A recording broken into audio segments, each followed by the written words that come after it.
Bonjour à toutes et à tous, bienvenue dans cette nouvelle édition. Les sénateurs ont adopté un projet de loi portant création de l'Ordre national des infirmiers et infirmières de Côte d'Ivoire. Il a été présenté par le ministre de tutelle. C'est une volonté du président de la République, Alassane Ouattara, d'assainir cette corporation qui joue un rôle primordial. C'est ce que nous apprend Kader Sorodogo. Les sénateurs membres de la Commission des affaires sociales et culturelles, main levée, votent ainsi à l'unanimité la création d'un ordre national pour les infirmiers et infirmières de Côte d'Ivoire. Un instrument nouveau pour donner à cette corporation ses lettres de noblesse.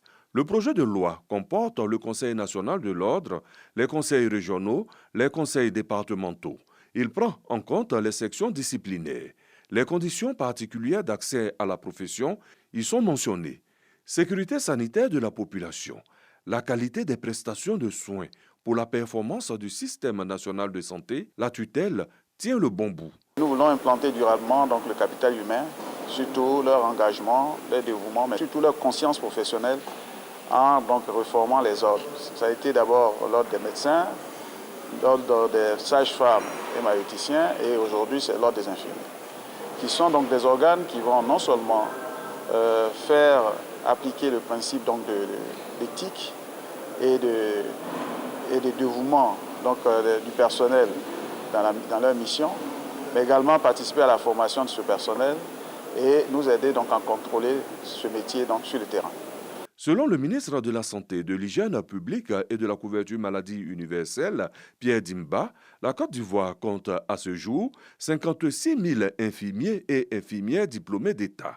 Certains sont en poste dans des localités depuis de nombreuses années. Le premier grand mouvement d'affectation s'annonce. Plus globalement, on a 56 000 personnes qui travaillent dans ce secteur. Et en même temps, nous avons identifié des zones de désert sanitaire où il n'y a pratiquement pas de personnel. Aujourd'hui, nous sommes vraiment bien outillés pour faire le mouvement d'ensemble du personnel. Et effectivement, les critères donc, de durée dans des endroits donc, fait partie donc, des critères pour affecter le personnel. Et dans les prochains jours, vous allez voir les mouvements donc, qui vont s'opérer au niveau de la santé. L'emploi d'infirmiers et infirmières existe en Côte d'Ivoire depuis la période coloniale. Après avoir formé ces professionnels pendant 28 ans, l'École nationale des infirmiers et infirmières diplômés d'État, ENIDE, a été remplacée en 1992 par l'Institut national de formation des agents de santé, INFAS. On y entre après le baccalauréat pour un cycle de 3 ans. Prenons la direction du nord du pays. La succession au trône de la chefferie cantonale de Korogo a été officialisée ce samedi avec l'intronisation d'Issa Coulibaly en présence de plusieurs membres du gouvernement et cadres du district des Savanes. Charles Tatouf nous en parle. Bondala, place des cérémonies traditionnelles de la cour royale du patriarche, feu Pélufolon Bon Coulibaly en effervescence. Et pour cause, les membres de cette grande famille officialisent la succession au trône de la chefferie cantonale avec l'intronisation de Sa Majesté Issa Coulibaly qui depuis 5 ans assurait l'intérim, occupant le poste de premier vice-président de la Chambre nationale des rois et chefs traditionnels de Côte d'Ivoire. Les membres du gouvernement issus du district des Savanes et les chefs traditionnels des autres régions du pays, avec à leur tête le président de la Chambre nationale des rois et chefs traditionnels de Côte d'Ivoire, Nana Tanoé, n'ont pas voulu se faire compter la cérémonie de passation de pouvoir traditionnel cantonal de la ville de Korogo. Le ministre de la Communication et de l'économie numérique, Amadou Coulibaly, témoigne la gratitude de la famille aux invités. Le déplacement du président de la Chambre des rois et chefs traditionnels montre non seulement son attachement au fonctionnement de son institution, mais très certainement est un témoignage des relations excellentes entre son vice-président et lui. Nous voudrions remercier le président de l'Assemblée nationale, le président Adama Bictogo, mais également le président du Sénat, le président Aossou Jano, qui a dépêché une très forte délégation de chefs du Bélier et du Béquet. Monsieur le ministre d'État Ibrahim Ouattara, vous êtes fils du district des Savanes, mais vous représentez également la grande famille du royaume de Congo, que dis-je, de l'empire de Congo. Le général Vagondo Diomandé, ministre de l'Intérieur et de la Sécurité, président de la cérémonie, prodigue des conseils. Le chef de canton est appelé à travailler en étroite collaboration avec tous les chefs de villages de son canton. Et les chefs de ces différents villages, quoique autonomes, sont invités à reconnaître son autorité. Donc sa marge de manœuvre en ce qui concerne les affaires de ces villages est très grande. Dans cette perspective, le chef de canton doit prôner l'unité des fils, l'unité des filles de la région. Le ministre d'État à la présidence de la République, chargé des relations avec les institutions, Gilbert Kafana Koné, représentant le chef de l'État Alassane Ouattara, lui exhorte les cadres à faire bloc autour du chef canton pour la réussite de sa mission. Le président de la République m'a demandé de porter à l'attention de Korogo le rassemblement des filles et des fils de Korogo, du canton et de la région du Poro. Il m'a demandé expressément de vous dire qu'il compte sur vous pour soutenir et assister le chef de canton afin qu'il réussisse sa mission. Sa Majesté Issa Koulibaly est le 21e chef canton de la région du Poro. Ranger les cahiers et livres dans les cartables, préparer les tenues, ça y est, c'est la rentrée scolaire 2022-2023 aujourd'hui. Certains parents sont prêts, d'autres pas encore. On les retrouve dans les magasins et marchés, magasins également de prêt-à-porter. Ils sont toujours dans la course pour trouver le meilleur uniforme pour leurs enfants. Frédéric Oulaye, Serge Coléa.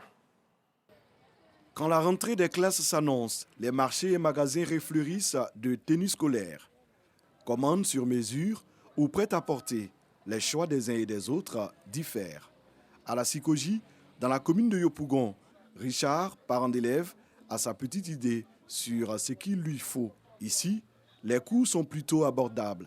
Le prêt-à-porter semble économique, peu importe la qualité. Si je dois aller acheter un tissu, bon, je ne connais pas actuellement le prix du mètre et encore le prix que le couturier va me fixé et peut-être que ça va me revenir encore plus cher que le prêt-à-porter. Pour bien faire les choses, certains clients préfèrent d'abord acheter le tissu avant de confectionner la tenue scolaire. Mais avec Mokhtar, le vendeur, il faut être convaincant pour avoir le meilleur rapport qualité-prix. Donc on fait un foncé et puis un clair, un foncé et puis un clair. Ça c'est de la bonne qualité. Il n'y a pas de problème. Si c'est la qualité sur moi. Quand on dit la rentrée, même en septembre, même là, les gens payent beaucoup. Les prêt-à-porter là, ça ne dure pas. Et puis après, les poids là sortent vite. Donc quand tu prends de la bonne qualité, tu cours, ça peut te faire 1 an, 2 ans avec l'enfant. Couturière de profession, Geneviève habille elle-même ses enfants, réduisant ainsi les dépenses. Je préfère moi-même coudre. Là, je sais que je fais ça, en tout cas, je fais ça bien. Chez les commerçants ou dans les ateliers de couture, l'ambiance est conviviale. Cet après-midi, Barthélemy accompagne son fils chez Yeo. C'est un tissu que j'ai acheté et puis il l'a envoyé. Quand il coupe mes habits, même pour mes enfants, il n'y a pas de problème. Dans son travail, il n'y a pas de place pour les modèles fantaisistes. Le couturier s'en tient aux recommandations des parents. De faire les modèles ordinaires, il y en a qui viennent aussi choisir les modèles qu'on essaie de créer aussi pour les donner. Mais depuis lors, il n'y a pas quelqu'un qui est venu se plaindre pour dire que non, le modèle que tu as créé pour l'enfant, mais ils l'ont chassé. Ils font coranique et puis ils font l'école en même temps, les deux ensemble. Donc on a besoin des manches longues et puis les jupes bien descendues. Donc c'est pourquoi on est venu pour en mettre là. En commande ou en prêt-à-porter, il y en a pour toutes les bourses. Les vacances viennent de se terminer. Voici la rentrée. Les gens, du coup, ils ont beaucoup de choses à la fois, deux choses. Donc, ils prennent ce qu'ils peuvent payer. Voilà, ceux qui peuvent venir coudre, ils viennent coudre. Ils peuvent avoir l'argent la veille de la rentrée. Donc, pour aller au marché, payer ce qu'ils peuvent payer. À Treichville, Diallo est aussi à la tâche. Beaucoup de rendez-vous à honorer et surtout beaucoup de pression et de stress. Souvent, on donne une semaine. Ça dépend du rendez-vous que nous avons ici.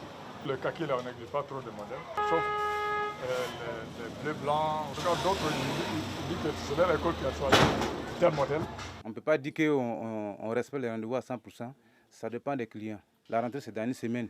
Actuellement, les clients sont assis là-bas. Ils attendent qu'on annonce à la télévision pour dire que c'est le 12. c'est là qu'ils vont se réveiller, maintenant commencent à courir pour venir.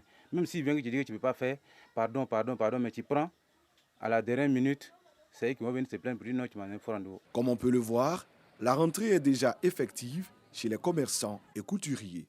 Ateliers et magasins restent des lieux incontournables pour les parents d'élèves. Au plan sécuritaire, le directeur général de la police nationale, Youssouf Kouyaté, était à Beaunois pour des échanges avec les populations dans le cadre des rencontres du comité consultatif d'éthique, rencontres qui visent à renforcer la cohésion sociale et les relations police-population. On fait le point avec Abou Sanogo. Le directeur général de la police nationale, l'administrateur général de police Youssouf Kouyaté à Beaunois. Une visite pour prendre part à une rencontre du comité consultatif d'éthique au foyer des jeunes de Beaunois. L'objectif de cette rencontre est de renforcer les relations police et population, d'améliorer les qualités de prestation des services de police vis-à-vis des usagers, d'amener la population à s'approprier la chose sécuritaire et de collecter des renseignements utiles afin de mieux prévenir les commissions des infractions. À cet effet, les chefs de service et des commissariats de Beaunois et d'Aboisseau ont exposé sur des thématiques notamment le trafic de drogue en milieu scolaire et les accidents de la circulation. Une rencontre saluée par les populations qui se sont engagées à collaborer avec leur police. Nous sommes fautifs. Nous, jeunesse de Beaunois, nous sommes fautifs. Nous venons vers vous exprimer ce regret que nous avons eu. Si Beaunois en son temps a été le théâtre de plusieurs situations quand même gênantes, nous venons auprès de vous nous en excuser. Et vous promettre d'ores et déjà qu'à partir de maintenant, déjà nous ne souhaitons pas que ce genre de situation arrive, mais si ça doit arriver, ça ne sera plus jamais à vous. Le directeur général de la police nationale, Youssouf Kouyaté, se félicitant de la franche collaboration entre police et population, les a invités à poursuivre les activités du comité consultatif d'éthique. Nous souhaitons que la population de Beaunois et la police nationale, je ne dis pas la police de Beaunois, la police nationale, nous formons. À l'issue de cette rencontre, Youssouf Kouyaté a visité le chantier du nouveau commissariat de police de Beaunois. Il a également procédé à la pose de la première pierre du commissariat de police de Yahou, qui sera bâti sur une superficie de 2925 mètres carrés en présence des autorités administratives et coutumières d'Aboisseau. Dans le reste de l'actualité, le président burkinabé Paul-Henri Damimba était à Niamey au Niger ce dimanche pour rencontrer le président Mohamed Bazoum. Les questions sécuritaires préoccupent les dirigeants voisins de la zone dite des trois frontières.